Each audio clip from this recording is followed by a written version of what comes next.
Hello అండి. అందరికీ ముందుగా గుడ్ మార్నింగ్. అందరూ ఎలా ఉన్నారు? బాగున్నారా? ఈరోజు నేను చెప్పబోయే వంటకం ఏంటంటే బీరకాయ అండి. ఈ బీరకాయ అనేది చాలా మందికి ఇష్టముండదు. అంతెందుకు చిన్నప్పుడు మాకే ఇష్టముండేది కాదు. మా అమ్మగారు బీరకాయ వండితే అమ్మో! బీరకాయ అని జ్వరమొచ్చేది. అలా అలా మాకు పెద్దయిన తర్వాత మేము వండే విధానం మార్చుకొని ఇష్టంగా తినడం మొదలెట్టాము. ఇప్పుడు నేను చూపించిన విధంగా మీరు గనక వండితే ఇష్టం లేని వాళ్ళు కూడా తింటారండోయ్. అంతేకాకుండా బీరకాయ చాలా అంటే చాలా మంచిది. జీర్ణక్రియ చాలా బావుంటుంది బీరకాయకి. పీచు పదార్థం కాబట్టి. అంతేకాకుండా ఇది బరువును తగ్గిస్తుంది. రక్తంలో ఉన్న చక్కెరను కూడా నియంత్రిస్తుందండి. అంత మంచిది బీరకాయ. అందుకని ఇప్పుడు నేను చెప్పినట్టుగా మీరు వండితే గనక ప్రతి ఒక్కరు తింటారు.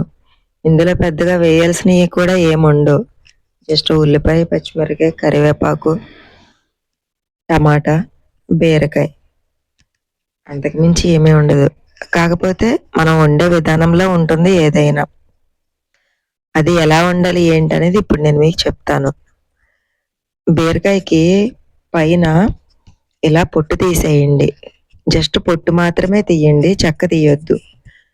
బీరకాయ తొక్కు అంటాం కదా! అది తీయొద్దు. ఈ పొట్టు మాత్రమే తీసిన తర్వాత అప్పుడు ఆ బీరకాయ మీద ఉన్న తొక్కు తీయండి. ఎందుకంటే ఆ తొక్కు పచ్చడి చేసుకోవచ్చు. ఇది ఇలా పొట్టు తీసిన తర్వాతే మనం తొక్కు తీసామనుకోండి, పచ్చడిలో మనకి ఎక్కువ పీచు పదార్థం రాదు. ఇది వండటం వల్ల మరీ ఎక్కువ ఉంటుంది పీచు పదార్థం. అదే అది తీసి ఇలా తొక్కు తీసామనుకోండి, ఈ తొక్కు అనేది కట్ చేస్తే చేత్తో ఇరిపితే విరిగిపోవాలి ముక్క కింద. అట్లా తయారు చేసుకోవాలి పచ్చడికి. అప్పుడే పచ్చడి టేస్ట్ బాగుంటది. తినేటప్పుడు ఎక్కువగా పీచు రాకుండా పిల్లలైనా, పెద్దలైనా ఇష్టంగా తింటారు. సో, నేనైతే ఎప్పుడు అలాగే చేస్తానండి. అందుకే మా ఇంట్లో బీరకాయ పచ్చడన్నా, బీరకాయ కూరన్నా ఇష్టంగానే తింటారు. అదిగోండి అలా రావాలి ముక్కనేది. ఈ ముక్కలనేవి మనం పచ్చడికి సెపరేట్ చేసుకోవాలనమాట. మనం ముక్క విరిచేటప్పుడు కూడా ఇట్లా పీచు వస్తే మన చిక్కుడుగాయకి ఎలా తీస్తామో సేమ్ బీరకాయ తొక్కుకు కూడా అలాగే పీచు అనేది పక్కకు తీసేయాలి. అప్పుడే పచ్చడి కూడా చాలా టేస్ట్ ఉంటుంది. పీచు అనేది తొందరగా రాదు. మనం గ్రైండ్ చేసేటప్పుడు కూడా మిక్సీలో రాదు. ఇవి బీరకాయ ముక్కలండి. నేను మొత్తం ఇలా గింజలు మొత్తం తీసేస్తాను బీరకాయకి. ఎక్కడన్నా 1, 2 ఉంటాయేమో గానీ నాకు కేజీ బీరకాయకి గింజలు తీయడానికి 2 గంటలు పడుతుందండి. అంత నీట్‌గా తీస్తాను. అప్పుడే మేము ఇదిగోండి ఇంత ఇన్ని గింజలొచ్చాయి చూసారా? కేజీ బీరకాయకి ఇన్ని గింజలొచ్చాయి. సో, నేనిలా తీయటం వల్లే నేనైనా, మా ఇంట్లో మా పిల్లలైనా ఇష్టంగా తింటారు. బయట నుంచి వండిన బీరకాయ కూర కర్రీ పాయింట్ నుంచి తెచ్చింది మేము ఇష్టంగా తినలేము. ఎందుకంటే వాళ్ళు ఒక్క గింజ కూడా తీయరు కాబట్టి. సో, ఈ గింజల వల్లే మాకు బీరకాయ తినబుద్ధి అవ్వదనమాట. నేనెప్పుడు బీరకాయ వండినా ఇలాగే తీస్తానండి. సో, అలా తీసేసి ముక్కలైతే రెడీగా పెట్టుకోవాలనమాట. ఇప్పుడు కళాయి పెట్టుకొని, ఆయిల్ పోసుకొని, వేడయిన తర్వాత ఫస్ట్ అయితే కరివేపాకు వేసుకోవాలి. నేను 2 రెమ్మలైతే వేశానండి.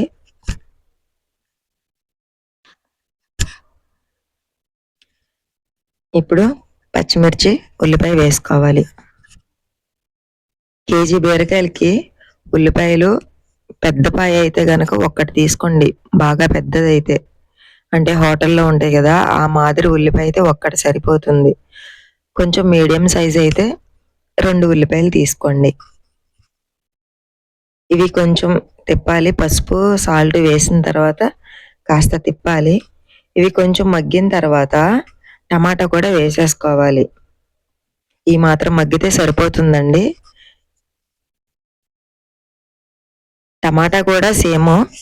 పెద్ద టమాటా అయితే ఒక 2 తీసుకోండి. ఒక మాదిరి టమాటాలైతే గనక 3 తీసుకోండి. ఇవి మగ్గిపోయిన తర్వాత మనం బీరకాయలు కూడా వేసుకోవాలి.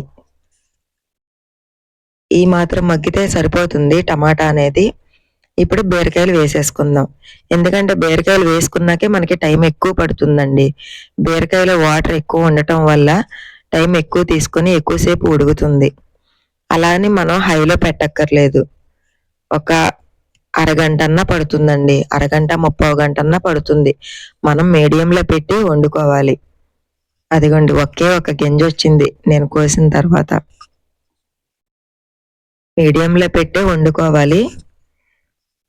అప్పుడే దీని టేస్ట్ అనేది వస్తుంది. మనం హైలో పెట్టి వండటం వల్ల అడుగున మాడుతూ ఉంటుంది. దొండకాయ కూరైనా, బీరకాయ కూరైనా నేను ఇది స్టవ్ మీద పెట్టేసి అప్పుడు మిగతా పనులన్నీ చేసుకుంటానండి. ఎందుకంటే దొండకాయ అయినా, నాకు బీరకాయ అయినా అంత టైం పడుతుంది. ఇంకా ఇలా వదిలేయటమే. ఒక అరగంట దాకా వదిలేయండి.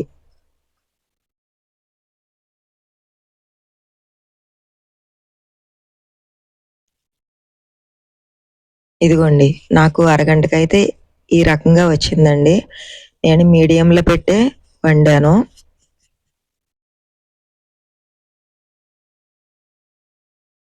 అంటే మధ్య మధ్యలో ఒకసారి తిప్పుకోవాలి మనం, అడుగంటుతుంది. ఇప్పుడే కారం గూడా వేసేసుకుందాము. 3 స్పూన్లు కారం అయితే వేసుకోండి. ఎందుకంటే బీరకాయ తీపుంటుంది. బీరకాయకి కారం ఎక్కువే ఉండాలి. ఈ కారం వేసిన తర్వాత కూడా సిమ్‌లో పెట్టి ఒక 10 నిమిషాలు వదిలేయండి.